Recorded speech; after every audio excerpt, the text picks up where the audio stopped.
मैं आप ही के साथ सर शुरू करना चाहती हूं, क्योंकि अब तीन बड़ी बातें दिख रही हैं। एक तो ये युद्ध लंबा खिंच गया, अब लारीजानी को हमने मार दिया, सोमेनी को हमने मार दिया, ये बखान कर करके अपनी पीठ इस वक्त इजराइल और अमेरिका थपथपा रहे हैं।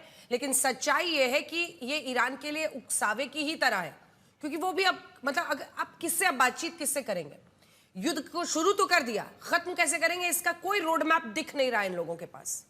बिल्कुल अंजना, आप ठीक कह रहे हैं। इसमें अमेरिका ने आज तक जैसे अपने जो ऑब्जेक्टिव था, मेन लड़ाई का जो मुद्दा था, क्यों लड़ाई लड़ी, उसके गोल पोस्ट चेंज करते रहे। और ठीक इसी तरह उनको एंड स्टेट का मेरे ख्याल में कोई अंदाजा नहीं है कि क्या उनकी एग्जिट प्लान है। उनके 4-5 ऑप्शंस हो सकते हैं, लेकिन लगता नहीं कि वो किसी भी ऑप्शन में आज के दिन सक्सेसफुल है। और जो एक्चुअल प्रॉब्लम इस उसमें है कि आप एक इंसान को मार सकते हैं, एक लीगेसी को मार नहीं सकते। जब एक सिस्टम बना दिया, जिस आदमी ने 40 इयर्स में एक सिस्टम बना रखा है, आप सिस्टम को तबाह नहीं कर सकते। खासकर ईरान जैसी जगह में, इराक के युद्ध के बाद ईरान ने जो लेसन लर्न किए थे, उसका एक बड़ा लेसन ये था। खबर इस वक्त आ रही है सर, ईरानी इंटेलिजेंस चीफ की मौत का दावा अब इजराइल कर रहा है। बिल्कुल ये ठीक होगा, जो इजराइल दावा कर रहा है वो इस्माइल खातिब को मार गिराया गया।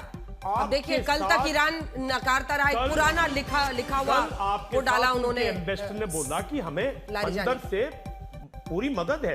तो इसमें हम भी यहाँ पहले दिन से कह रहे हैं कि इस किस्म की कार्रवाई नहीं हो सकती। उनके एम्बेसडर ने तो यहीं जहां बैठे हैं, यहाँ बैठ के बोला कि अयतुल्लाह अली खamenei की जो किलिंग हुई, उस वक्त भी ईरान के अंदर के लोग उनकी मदद कर रहे थे। बिल्कुल, और हम भी यहाँ पहले दिन से कह रहे हैं कि अंदर की सपोर्ट के बगैर इस किस्म की किलिंग्स नहीं हो सकती। और ये लड़ाई भी कहीं ना कहीं, ईरान के इंटेलिजेंस चीफ की ही तस्वीर इस वक्त दिखा रहे हैं, थोड़ी देर पहले जो दिखाया था दिखा दीजिए। दावा है इजराइल का कि इस्माइल खातिब को भी उन्होंने मार गिराया है। प्रोफेसर जमीर अब्बास जाफरी, आपका कमेंट इस पर। और देखिए जो स्थिति बन रही है, कल भी लारीजानी को डिनाई, मतलब एक उनका लिखा हैंड रिटन लेटर पोस्ट कर दिया गया, लेकिन सेटबैक के बाद सेटबैक। और अमेरिका और इजराइल ये मान रहे हैं कि अभी तक जो प्रोटेस्टर्स थे रेजिम के खिलाफ, वो इसलिए नहीं निकल रहे थे क्योंकि उन्हें सुलेमानी और लारीजानी का डर था, वो अब निकलेंगे। जी शुक्रिया बहुत बहुत आपके चैनल पर दावत के लिए। सबसे पहले तो ये है कि जब तक आपको ईरान को ईरानी ऐनक से नहीं समझेंगे, तब तक आप ईरान को समझ नहीं सकते। ईरान में ये तमाम शहादतों के बाद लोगों में इनकलाब को लेके, रेजिस्टेंस को लेके, शहादत को लेके और अमेरिका और इंपीरियलिज्म और कॉलोनियलिज्म से नफरत को लेके यूनिटी बढ़ जाती है। ये शहादत कहाँ हुई आप जानते हैं? बहुत इंटेलिजेंस की बात कर रहे हैं, वो अपनी ऑफिस में थे, वो रास्ते पे थे, एक दिन पहले रास्ते पे थे। जो अभी आपके इंटेलिजेंस, इजराइल के इंटेलिजेंस चीफ ने कहा कि हमारे पास बहुत इंटेलिजेंस है, आयतुल्लाह खामेनेई की शहादत कहाँ हुई? उनके घर में। उनका घर सबको पता था। वो उनकी शहादत जिस दिन हुई, उसके एक हफ्ता पहले हर रोज वो अपने घर से, अपने इमामबाड़े से लाइव टीवी पर आते थे और लाइव कुरान का प्रोग्राम करते थे। तो वो कहाँ रहते थे, ये छुपी हुई बात नहीं थी। आगा अली लारीजानी अगर चाहते तो बंकर्स में जाके रह सकते थे, नहीं रहे। वो लोगों के दरमियान रहे। लोगों को क्या मैसेज जाता है, बहुत इंपॉर्टेंट है। ईरानी अवाम को ये लगता है कि ये हमारे नेता अपने खून की कुर्बानी दे के हमारे साथ खड़े हैं। ईरानी अवाम इन नेताओं की शहादत से उनके अंदर जज्बा और मजबूत होता है। ये जो बाहर से बैठ के सोच रहे हैं, आज आगा अराक्ची ने कहा कि आप क्यों नहीं ये बात समझते कि चंद लीडर्स को मार के सिस्टम खत्म नहीं होता। क्यों अमेरिका और इजराइल को ये बात नहीं समझ में आती? क्यों गुंडों की तरह होने लगता है कि चंद लोगों को मार देंगे तो सिस्टम खत्म हो जाएगा, बल्कि सिस्टम और मजबूत होगा। नहीं, लेकिन ये भी एक सच्चाई है ना कि आप इस वक्त ईरान के चश्मे से देख रहे हैं। अगर जरा देर के लिए भी आपने इजराइल और अमेरिका का चश्मा लगा लिया तो आपको दिखेगा कि एक नेता बचा नहीं अब। अगर आप जो वहां पर प्रेसिडेंट और उनकी सरकार है उसको हटा दीजिए, तो इस हिस्से में जो कि आयतुल्लाह अली खamenei के बाद सबसे इंपॉर्टेंट व्यक्ति लारीजानी माने जाते थे, पूरा जो आपका ये था, तो उस चश्मे को अगर थोड़ी देर के लिए भी आपने लगा दिया तो एक एक को मार रहे हैं और ईरान में ही मार रहे हैं और कोई कुछ नहीं कर पा रहा है, ईरान बचा नहीं पा रहा है। देखिए, पहली बात तो ये है कि अगर अगर अगर आगा अली लारीजानी छुपे हुए होते और उनको ढूंढ के मारते तो हम उन्हें कहते वाह। नेट रिजल्ट मैटर करता है। लॉर्ड रैमी लेकिन रेंजर, अपनी लॉर्ड रैमी रेंजर, क्या आप उनकी बात से सहमत हैं? और डोनाल्ड ट्रंप तो इस बात से नाराजगी दिखा रहे हैं कि ये नेटो का इतना बड़ा इम्तिहान है, ये देश क्यों नहीं मदद कर रहे? स्ट्रेट ऑफ हॉर्मूज में भी उन्होंने तमाम देशों से मदद मांगी और यूरोपीय देश इनकार कर रहे हैं। लॉर्ड साहब अंजना जी, जी। This war has brought home एक मैसेज आ गया है कि आदमी अकेला कुछ नहीं कर सकता, कि जो प्रेसिडेंट ट्रंप ने किया है उसने अकेले फैसला लिया without the United Nations agreement और allies. Allies are very very important. अकेला आदमी कोई काम करे तो ही has annoyed all the allies by taking unilateral action. दूसरी बात है, जब नेगोशिएशन हो रही थी तो नेगोशिएशन को करते रहो। War is not the answer. देखो कितने इनोसेंट गरीब आदमी मारे गए, इनोसेंट पीपल मारे गए, कितना नुकसान हुआ, गल्फ स्टेट को नुकसान हुआ जिनका कोई है ही लेना देना है ही नहीं इस वॉर से। उनकी इकोनॉमी पे कितना हुआ, हमारी इकोनॉमी पे कितना असर हुआ, जो गरीब लोग हैं कंट्री के ऊपर कितना असर पड़ेगा। ये वॉर का जो साइड इफेक्ट होंगे ये 10 साल तक चलेंगे। ये एक वॉर इतनी जल्दी ख़त्म नहीं हो सकती।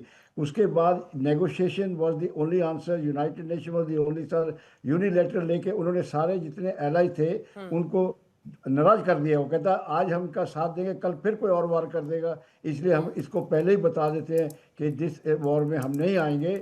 कल को तू ग्रीनलैंड में चला जाएगा, कभी कहीं चला। So therefore we have to understand in a global economy, in a global world, एक कंट्री के ऊपर जो असर होता है उसका असर सारी दुनिया में फैलता है।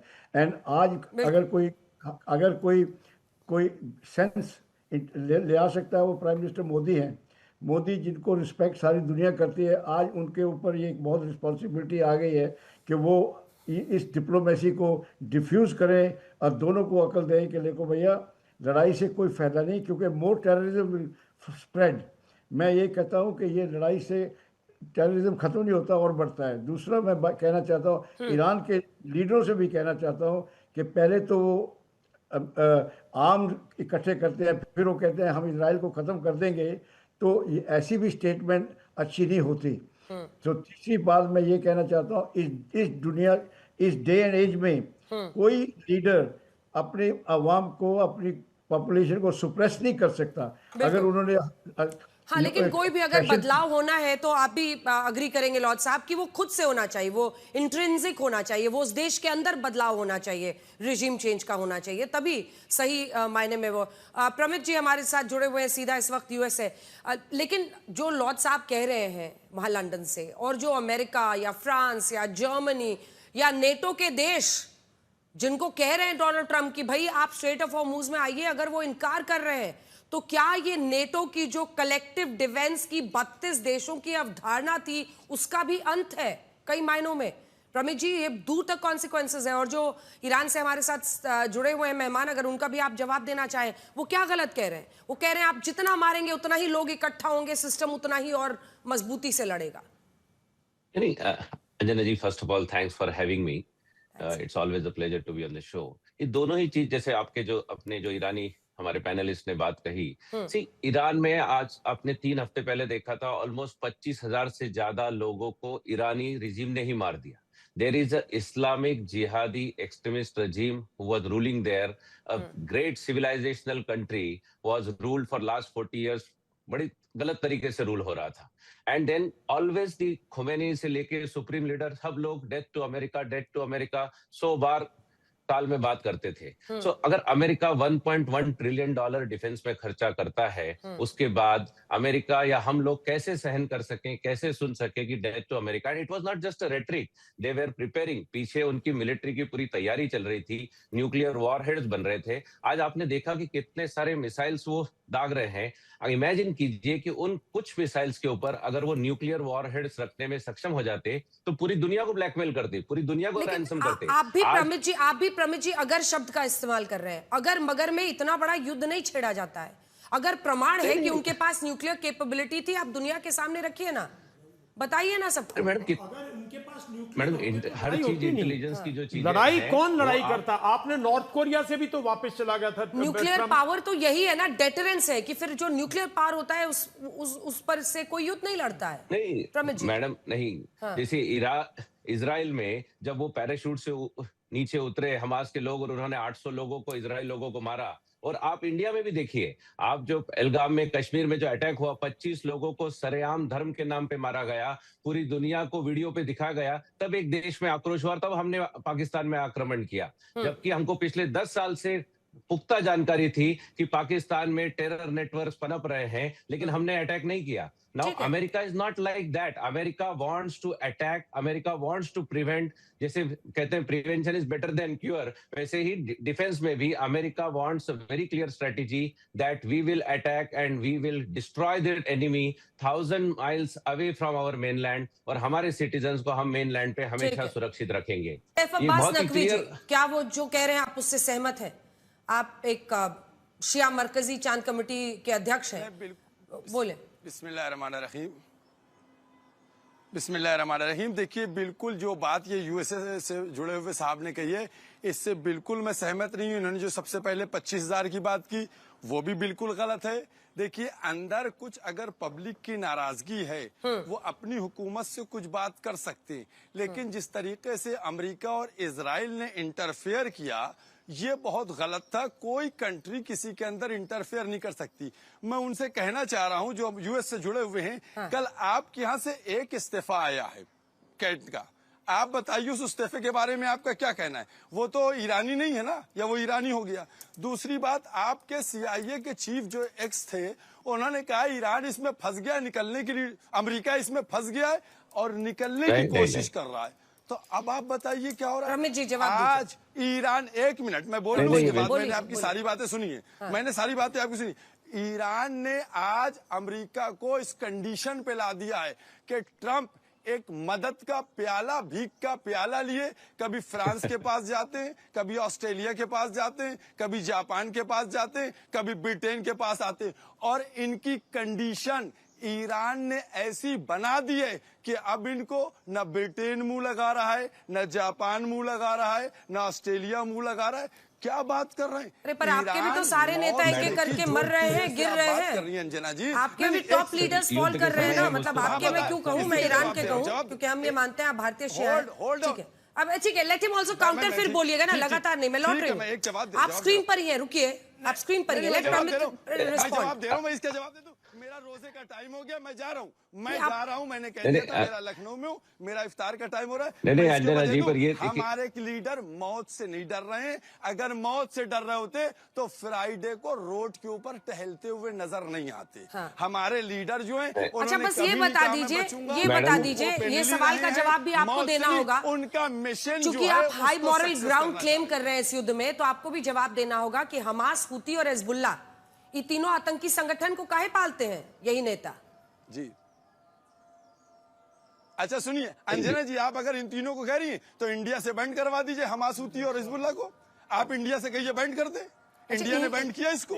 इंडिया से बैंड हो नहीं हो, बैंड आतंकवाद की लिस्ट में इंडिया से बैंड हो नहीं बैंड हो, बैन करना इंडिया की बात अलग बात है। सुनिए, ये जवाब नहीं है इसका। प्रधानमंत्री नरेंद्र मोदी इजराइल गए और उन्होंने वहां की संसद में खुलकर उस आतंकी हमले की निंदा की जो हमास नाम लिया उन्होंने, जो आतंकी संगठन हमास ने किया है, नाम लिया प्रधानमंत्री ने। गोल पोस्ट मत चेंज कीजिए। कुछ सवाल है जिसका जवाब सबको ईरान को भी देना होगा। जिस तरह से हम आज तक अमेरिका की खिलाफ, एक मिनट आप मेरी बात सुनिए, एक मिनट आप बात सुनिए ना, एक मिनट सुनिए आप, इजराइल को खाली करना पड़ेगा। एक मिनट बात सुनिए आप मेरी, आप बना रहे हैं। एक मिनट, जैसे फादरलैंड मदरलैंड छोड़िए ना, क्या बोल रहे हैं आप? एक मिनट, जैसे आज तक हम कहते रहे कि भी अमेरिका को इस खाड़ी में ये डिस्टरबेंस नहीं करनी चाहिए थी, अनस्टेबिलिटी नहीं करनी चाहिए थी, ठीक इसी तरह ईरान को फुजैरा ऑयल फील्ड्स पे फुजैरा और जो बंदरगाह उस पे अटैक करके उसको डिस्ट्रॉय करने से किसका नुकसान है? गरीब मुल्कों का नुकसान है ना, भारत का नुकसान है, मुस्लिम देशों पर क्यों हमला कर रहे हैं? बांग्लादेश का नुकसान है, वहां से तो सारा का सारा तेल साउथ ईस्ट एशिया में आता है। तो ये भी तो गलत है ना, आप क्यों नहीं बोलते? गलत को गलत आप बोलते खुल से कि इजराइल ने अमेरिका ने ये तबाही की है, नहीं होनी चाहिए थी। बिल्कुल है। और अब ये कह रहे हैं कि ईरान को भी सोचना चाहिए था। आप क्यों फुजेरा पे क्यों? और अब्बास जी, दुख की बात यह है कि आप ईरान का भारतीय मिशन शिया होकर इजराइल हमारे नेता कह रहे हैं। हमारे देश पे तो असर पड़ रहा है ना क्या भाई, बात भाई? हमारे देश पे असर पड़ रहा है। बताइए। फुजेरा अच्छा, तो बिल्कुल आउट ठीक है, अब्बास जी जवाब दे। बैटल के बिल्कुल बाहर है, एक कोने पे है। बॉम्बे से 2 दिन में हवाई जहाज आ जाता, 3 दिन में। हाँ, सैफ अब्बास जी। हाँ, मैं जवाब दे रहा हूँ। देखिए, जो ये बता रहे हैं देश पे पड़ रहा है, हमारी आजकल विदेश नीति का क्या है, इसको आप बहुत अच्छे से समझ लीजिए। आपको नहीं मालूम, मैं बता रहा हूँ। आज हमारे देश की विदेश नीति इस कंडीशन में आ गई है, हम किसके साथ हैं, हम किसके पाले में हैं, हम किसकी बात कर रहे हैं। पाला साफ हमारा दिख सबसे रहा है। अच्छा देश रूस। आप भारत की विदेश नीति जिस दिन बनने की स्थिति में पहुंचेंगे ना, विदेश नीति तय कीजिएगा, ठीक है? आज आप ईरान के पाले में दिख रहे हैं, ईरान के नेताओं को अपना नेता बता रहे हैं, भारत की निंदा कर रहे हैं, भारत की विदेश नीति की निंदा कर रहे हैं। आप बिल्कुल आप कह रहे हैं। आपने कुछ देर पहले कहा, आवाज नीचे कीजिए इनकी, आपने कुछ देर पहले कहा कि हमारे नेता डरते तो वो सड़कों पर नहीं निकलते, जब मैंने लारीजानी की हत्या का जिक्र किया। और आप इंडिया को लेकर विदेश नीति की आलोचना कर रहे हैं। थोड़ा सा तो देखिए कि किस मिट्टी की खा रहे हैं आप। ऐसा कैसे हो सकता है? किसी का दिल ऐसा कैसे हो सकता है भाई? आइए अब टॉपिक पे आइए। सवाल है कि अगर अमेरिका और इजराइल, हम लोगों भारत का भी यही स्टैंड है कि कोई भी किसी की सॉवरेनिटी पर अटैक ना करे, लेकिन दोनों देशों से संबंध रखना जरूरी है। स्ट्रेटेजिक पार्टनर है डिफेंस में इजराइल, और ईरान भी हमारा पार्टनर है। अब्बास अरागची से लेकर राष्ट्रपति पेजेश्कियान से पीएम बात कर रहे हैं। तो आप भारत की विदेश नीति की आलोचना करने की जगह ना जरा ईरान पर सोचिए, अगर ईरान को अपना देश मान रहे हैं तो। बात की है पेजेश्कियान से कितने दिन बाद बात की है, और नेतन्याहू से कब बात की थी? बताइए मुझे बताइए। आप विदेश नीति की आप हमको बात बता रही हैं। बिल्कुल बता रहे हैं, सही बता रहे हैं। भारत तय करेगा। नेतन्याहू से बात की थी। अभी तक शिया मरकजी भारत की विदेश नीति नहीं तय कर रहा है। हाँ, भारत अपने हित देखेगा। मेरे रोजे का टाइम हो गया, मैं माजरत चाहता हूँ। मैंने पहले कह दिया था कि मैं 15 मिनट के लिए हूँ, अवेलेबल हूँ, मैं लखनऊ में। ओके, शुक्रिया। और युद्ध के बाद देखिए अभी तक जो चर्चा हुई है, चलिए ठीक है, अब उनको लगता है जाने का टाइम हो गया है। प्रमित जी, जल्दी से आपका रिस्पांस इस पर अमेरिका को लेकर। देखिए, अमेरिका ने इस युद्ध में सिर्फ ईरान को नहीं, विश्व के कई देशों को झोंका है। मिडिल ईस्ट के देशों पर ईरान हमले कर रहा है। वो मिडिल ईस्ट वाले देश भी वापस अटैक नहीं कर रहे हैं, क्योंकि उनको भी पता है कि, लेकिन अमेरिका क्यों नहीं? क्या ये सेंचुरी वॉर की सेंचुरी है? आप 8 युद्ध रुकवाने का दावा करें और फिर 9वां युद्ध खुद ही छेड़ दें, और फिर कहीं की तेल की कीमतें बढ़ती हैं तो बड़े मैं क्या करूं, मुझे तो ईरान का वो करना है। क्या है मतलब? There are short term pains for long term gains. पूरी दुनिया को इस तरह के, मैडम पूरी दुनिया आज 25 साल, आज just fast forward from 25 years from now, 25 साल बाद अगर आप सोचिए कि ईरान जैसे मुल्क के पास न्यूक्लियर पावर आ जाती, इंडिया उसका अगेंस्ट में है, नेटो। मैं आपकी बात पर प्रमित जी बिलीव कर लेती। नॉर्थ कोरिया के पास प्रमित जी मैं आपकी बात पर भरोसा कर लेती। नहीं, भरोसा कैसे? पाकिस्तान के पास रही, उसको क्यों नहीं ऑब्जेक्ट करते? एक टेररिस्ट स्टेट, एक अनस्टेबल स्टेट, एक पॉलिटिकली बिल्कुल बैंकरप्ट स्टेट, एक स्टेट जो बिल्कुल उनकी आईएसआई और उनकी फौज चलाती है, उसके पास दुनिया भर के न्यूक्लियर है। उसका अमेरिका ने कभी विरोध नहीं किया, उसको अमेरिका ने कभी बंधन नहीं बांधे। कैसी बात करते हो? ये एक बहाना है, बहाने के भी कुछ लिमिट होती है। देखिए, ऐसी चीजें दुनिया को, उस दुनिया को बताओ जो ये विश्वास करती है। मैं ये कहता हूं, आप लोग पाकिस्तान को क्यों नहीं करते? भाई नकेल डालो ना पाकिस्तान को। आपने स्पॉन्सर किया। जब पाकिस्तान बना रहा था, अमेरिका को पता था स्वीडन से क्या आ रहा है, फ्रांस से क्या आ रहा है, क्यों नहीं रोका? इस बार अमेरिकन सरकार और हमारे प्रेसिडेंट ने बहुत क्लियर कर दिया है कि this time it is going to be America first, America's interest will be taken care first, and पूरी दुनिया में मॉरल पुलिसिंग का अमेरिका का इस बार कोई उद्देश्य नहीं है। अमेरिका यूनाइटेड नेशन को सबसे ज्यादा फंड करता था, और यूनाइटेड नेशन चाइना का पपेट बन के अमेरिका के अगेंस्ट में बात करता था। प्रधानमंत्री मोदी ने कुवैत के क्राउन प्रिंस से बात की है। प्रधानमंत्री ने शेख सबा अल खालिद से बात की है, और प्रधानमंत्री नरेंद्र मोदी लगातार जो खाड़ी देश है उनके साथ संपर्क में है।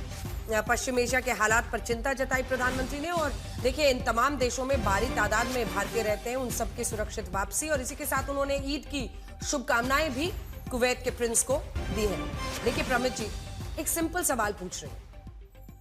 हम आपकी भी बात समझते हैं। अमेरिका में आप इतने सालों से, हमने देखा ईरान में जो जाकर बसे वो ईरानी ही हो गए हैं। यहाँ इंडिया में रहते हुए जो शिया मरकजी के जुड़े वो अपने नेता उनको बता रहे हैं, और यहाँ के नेताओं के खिलाफ आग उगल रहे हैं। आपकी भी अपनी मजबूरियां, आप अमेरिका में रहते हैं। बट प्रमित जी, मैडम, ये सुनिए ना, दुनिया के लिए एक बहुत बेस अच्छी बात है अगर इफ द ठीक है, लार्जेस्ट मैं आपकी बात मान लेती, अगर आप आज मुझे दिखा दीजिए कि इराक में weapon of mass destruction America को मिल गया, हम इस बहस में आगे नहीं बढ़ेंगे, हम इस बहस को यहीं पर अंत कर देंगे, मैं ब्रेक पर चली जाऊंगी। आप दिखा दीजिए कि इराक में वेपन ऑफ मास डिस्ट्रक्शन मिला। अंजना जी, 11,000 किलोमीटर दूर है अमेरिका, 11,000 किलोमीटर ईरान से दूर है। ईरान के पास ऐसी कोई मिसाइल नहीं है जो 3,000 किलोमीटर से दूर चली जाए। तो किस बात का खतरा है अमेरिका को, ये बताओ ना। देखिए दयाल साहब, क्लियर बात है, हम तो बोल ही नहीं रहे ना कि हम मॉरल पुलिसिंग कर रहे हैं, हम कह रहे हैं हम अमेरिका का इंटरेस्ट पहले देख रहे हैं। The fight is going on between the Chinese dominance, a China led world, और American dominance and America led world. और उसके रहते आई विल से, बिल्कुल हम तो सही कह रहे हैं ना कि भाई democratically elected government of America and democratically elected government of India, if they come together the world will be a far better place instead of India. We are together, we have 5 strategic treaty with you. That's why we have not been critic of some of your actions which probably we would have long term criticized. में ये dominance की fight है China versus America की, और इसमें America सही steps ले रहा है because China, Russia, North Korea, Iran, Pramit ji, ये दिख रहा है कि नहीं? एक बार जो अन्य मेहमान है उनको भी दिखा दीजिए हमारे साथ दो, और तृप्ति जी मैं आपके पास आ रही हूँ। लेकिन क्या इस पॉइंट को मिस कर रहा है अमेरिका? ये तस्वीरें दिखाइए, आज लारिजानी के अंतिम संस्कार में देखिए जो लोग, देखिए ऐसे वक्त पर इमोशनली लोग बहुत चार्ज होते हैं, और एक वक्त पर जो लोग खिलाफ में भी थे, विद्रोह हुआ था ना, इन्हीं सड़कों पर हुआ था मौजूदा रिजीम के खिलाफ। अयतुल्ला अली खamenei का तो ऐसा कुछ जनाजा भी नहीं वहां निकला है। अभी लारिजानी के जनाजे में देखिए आप, ये तो उल्टा पड़ता है ना इसका असर, ये भी तो कंसिडर करना होगा। तृप्ति जी नमस्ते। युद्ध, war is not an answer to anything. अगर आप सोचते हैं कि क्या सही है क्या गलत है, किसने किसको अटैक किया, कैसे हम डिफेंड करेंगे, तो सबसे पहली बात तो ये है कि हमारे धर्म में बताते हैं कि भाई आप संधि से, सुलह से बात कीजिए, अगर ये नहीं हो सकता है आप डिफेंड कीजिए। वायोलेशन और violent acts are not permitted or even allowed for that. But what is happening now at the moment, the effect on the Hindi में बोलना होगा diaspora- madam. Tripti ji, if you can speak in Hindi please, Hindi में बोलना होगा। Sorry Anjana जी, जो भारतीय diaspora है यहाँ, और हम लोग तो कितने सालों से रह रहे हैं, और एक जुट ऐसा भी आया है जो पिछले 10-12 सालों में आया है यहाँ। तो उसकी इफेक्ट क्या है हमारे लोगों पे, तो मैं आपको बताऊं कि जब ये युद्ध शुरू हुआ तो कितने सारे लोग फंस गए। वो लोग दुबई में है, वो लोग भारत में है, वो लोग कहीं भी है, और घर वापस नहीं आ सकते, जो एजेड पॉपुलेशन है। तो बहुत ही प्रॉब्लम हो गया उसका। फिर प्रॉब्लम क्या हुआ कि लोग जो बच्चे जो हॉलीडेज में गए थे, जो यहाँ पढ़ते हैं, उनके लिए भी बहुत प्रॉब्लम है। और जो गरीब प्रजा है, जैसे लॉर्ड रामी रेंजर ने बोला आगे से, तो ये युद्ध का इफेक्ट है। जो लोग नहीं समझते हैं, वो खाने पीने की चीजों में जो हाँ दिक्कतें लोगों को आएगी वो होगा। और देखिए तबाही अलग, बेरूट की जो तस्वीर है उस पूरे इमारत के ढहने की, एक बार वो वीडियो दिखाइए। प्रोफेसर दाऊदी, अब मैं आपके पास आना चाहती हूँ। अब सवाल यह है कि लोगों में ये चर्चा भी है कि इतने हमले अलग अलग जगहों पर, औसतन 1 घंटे में इतने हमले ईरान कर रहा है मुस्लिम देशों पर, जो खाड़ी देश है उन पर। क्या स्ट्रैटेजी है इन देशों की कि वो वापस काउंटर अटैक नहीं कर रहे हैं ईरान पर? क्या सोच है इनकी? ये देखिए, ये बेरूत की हम आपको तस्वीर दिखा रहे हैं इस वीडियो, एक और क्लोज वीडियो है इसका, वो दिखाइएगा। बोलिए मिस्टर दाऊदी। बहुत अच्छा सवाल है अंजना जी। मैं आपको बताऊं कि आज ही एक मीटिंग हुई है इस्लामिक और जितने भी अरब कंट्रीज के फॉरेन मिनिस्टर्स हैं। आपको मेरी आवाज आ रही होगी? हाँ बोलिए। तो उसमें ये तमाम जो है ना कंट्रीज, वो रिटेलिएट इसलिए नहीं कर रही हैं कैपेबिलिटीज रहने के बावजूद। बताएं फॉर एग्जांपल सऊदी अरब, आप देखें कि 500 से ज्यादा ड्रोन और मिसाइल जितने भी थे सबको इंटरसेप्ट करके कितना ज्यादा रोका गया, ये कैपेबिलिटी है। और कहीं ना कहीं और भी ज्यादा डैमेज इन्फ्लिक्ट करने की कैपेबिलिटीज हैं।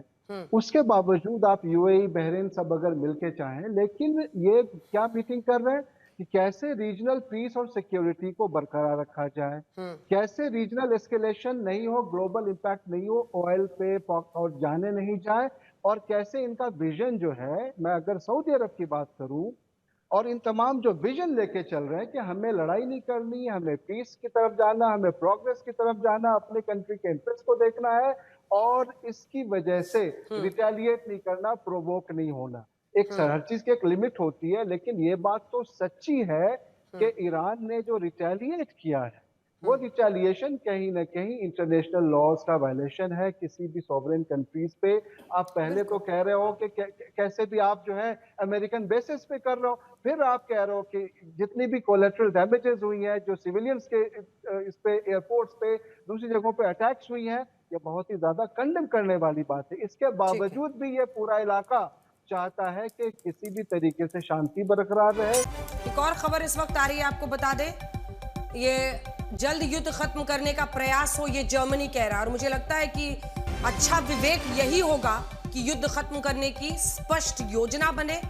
जो इस वक्त सार्थक सोचने वाले देश हैं वो एक साथ आए, और जर्मनी खास तौर पर, जर्मनी को अगर आप देखिए तो सरकार के प्रवक्ता का ये बयान आया है, जर्मनी इस पूरे विवाद में ये चाह रहा है कि युद्ध खत्म होना चाहिए। अब देखिए अलग अलग जगहों पर जो इसका असर हो रहा है, जैसे हमने आपको बेरूत का भी दिखाया कि क्या हाल हो रहा है लेबनान में। ये देखिए, ये वाला वीडियो है बेरूत का, ये करीब से बिल्कुल इमारत को देखिए, पूरी इमारत है और पूरा एकदम तहस नहस। ऐसे ही अब आप देखिए उधर लारीजानी की जो अंतिम संस्कार जनाजा निकल रहा है, उसमें आप देखिए किस तरह का हुजूम वहां पर दिख रहा है।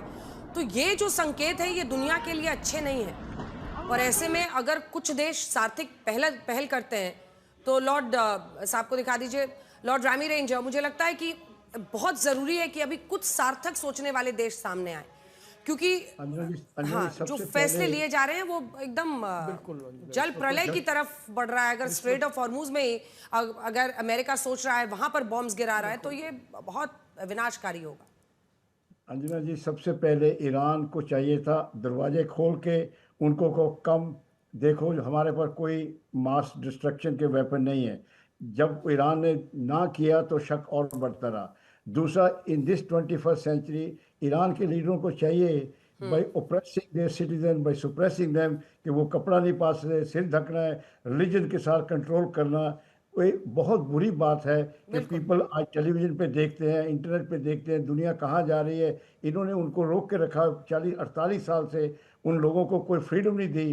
तो naturally people are fed up with this mullahs who control the awam educated people who want to progress like the rest of the world. So ये बहुत गलत बातें की है ईरान ने। फिर थ्रेटन किया इजराइल को, बार बार थ्रेटन किया, हम तुम्हें we will destroy you, face of the earth उड़ा देंगे, ये करेंगे। ऐसी बातें नहीं करनी चाहिए ए रिस्पॉन्सिबल लीडरों को। We should peacefully coexist. अगर किसी को आपके ऊपर शक है, उसका शक दूर करो। शक दूर नहीं किया तो उसका आप कॉन्सिक्वेंस देखो। ईरान तो आज 50 साल पीछे चला गया। अमेरिका का क्या गया? अमेरिका तो 5000 मील से दूर है।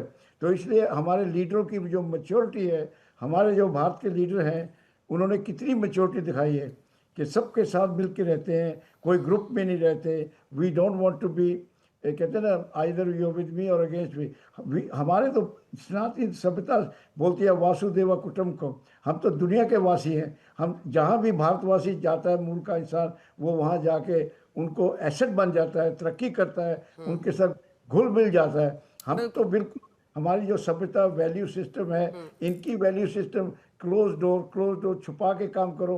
उसका कॉन्सिक्वेंसेस आपके सामने आ गया है कि छुपा नहीं सकते, कि नहीं छुपाओगे तो उसके कॉन्सिक्वेंसेस और भी हैं। तो इसलिए ईरानियन लीडर को चाहिए कि देश शुड नेगोशिएट। मेजर दयाल और प्रमित जी को एक बात दिखा दीजिए। प्रमित जी, मेरा सवाल एक सिंपल है जो मैं आपसे भी पूछूंगी, क्योंकि आपने शुरुआत की, न्यूक्लियर पावर है उनके पास, बड़ा थ्रेट है। फिर आपने आगे बताया कि वहां पर जिस तरह से वो आम लोगों को कुचल रहे थे या वो कर रहे थे। देखिए एंड गोल क्या है, एक बार बता दीजिए। क्या अब डीकैपिटेशन पे काम करते करते तो आपने सबको मार ही दिया, वहां जो टॉप लीडरशिप थी? क्या आपको लगता है कि anti American, anti Israeli feeling आप ईरान से हटा देंगे? ये तो कभी होगा ही नहीं। 2 हफ्ते में Iran will be so weak, the top leadership will be almost eliminated, the military installations will be completely destroyed, and then you will see that Iran के अंदर से ही जो 2-3 हफ्ते पहले जो अपराइजिंग हुई थी, वो फिर अपराइजिंग होगी, और उसके बाद शायद खुद ही अंदर से ही सल्तनत बदलेगी वहां पर, और उसमें अमेरिका का सहयोग रहेगा, because we want a democratically elected, और those guys who are not going for the nuclear warheads, जो जिहादी एक्सट्रीमिस्ट विचारधारा के नहीं हो, अगर वो वहां पर सल्तनत बनाए तो अमेरिका को उनको पूर्ण रूप से सहयोग रहेगा। लेकिन रंजना जी, क्या ये इतना सिंपल है? एक सेकंड प्रमित जी, आ रही हूं, you're on screen, just wait, hold your thoughts। क्या ये पॉसिबल है? वो कह रहे हैं कि अब सारे ये जो टॉप लीडरशिप थी, और ये भी एक सच्चाई है कि विद्रोह तो हुआ था रिजीम के खिलाफ, उसको दबाया भी था, बिल्कुल दबाया, गोलियां मारी थी लोगों को, वो भी हमने दिखाया था ईरान में। और अब ऐसे में क्या लोग जो चाहते हैं वहां की जो एकदम मतलब जो कट्टर इस्लाम थोपा जा रहा है उन पे, उससे निकलना चाह रहे हैं, उनके लिए एक मौका है, वो निकल सकता है? देखिए, वो मेजॉरिटी में थे शायद, और अब वो माइनॉरिटी में आ गए। लड़ाई जो है देश के डिफरेंसेस कम करती है। लीडरशिप जरूर मार दिया है, लेकिन लोगों का भी तो नुकसान है ना, रिलेटिव्स भी हैं। और मेरे बहुत दोस्त हैं जो वहां पे इस किस्म के मतलब इसके खिलाफ हैं कि भाई ये जो कर रहे थे अयतुल्लाह खोमेनी, जो हार्ड, बिकॉज उनका बिजनेस कम्युनिटी है वो, ईरान बहुत ट्रेडिंग वर्ल्ड है, तो उनको था, लेकिन वो हार्डलाइनर हो जाएंगे स्लोली। एक मैं अंजना कहूंगा, देखिए अगर पीस आई तो पीस के लिए Germany, Bharat, Japan, South Africa, Brazil, इन कंट्रीज को और साथ में लेना पड़ेगा आपको सऊदी अरेबिया को। जब ये कंट्रीज मिलके अमेरिका पे एक वो करेंगे और कहीं ना कहीं पीस सॉल्यूशन निकालेंगे, और रशिया जो है ईरान पे प्रेशराइज करेगा कि प्रेसिडेंट जो है उनका काफी मॉडरेट है, तभी एक तरीका निकल सकता है। राष्ट्रपति पेजेश्कियान ने तो यहां तक कह दिया था कि मुझे अफसोस है कि मैं मुस्लिम देशों पर हमले कर रहा हूं, बिल्कुल हम नहीं करेंगे, लेकिन वो लारीजानी हार्डलाइनर थे ना, क्या उसके बाद वो सॉफ्ट होगा? नहीं, वो ये देखिए, ये कुछ और हार्डलाइनर बचे हैं जिनका जो सॉफ्ट जो लिबरल लीडरशिप है वो अभी भी उनके खौफ में है, वरना अब तक ये सब हो जाता। देखिए अंजना, ये लंबे दौर तक खिंचेगी, कम से कम 3-4 वीक तो और अनस्टेबिलिटी रहेगी लंबे दौर तक। पर लड़ाई जो है इतनी जल्दी नहीं खत्म होने वाली। मुझे लगता है कि ये लड़ाई 2-3 हफ्ते और नुकसान होएगा।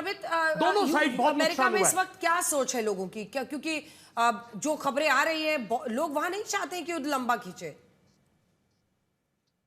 नहीं, बिल्कुल नहीं चाहते। देखिए, यहाँ पर गैस प्राइसेस, जो पेट्रोल प्राइसेस इंडिया में कहते हैं, यहाँ गैस प्राइसेस होती है, तो गैस प्राइसेस या पेट्रोल प्राइसेस यहाँ भी बढ़ने लगी है, इन्फ्लेशन यहाँ बढ़ने लगा है। पहले 2 हफ्ते पहले जब $2.50 का पर गैलन गैस मिलती थी, अब वो $3.70 की हो गई है। डीजल $5 पर गैलन के ऊपर हो गया है।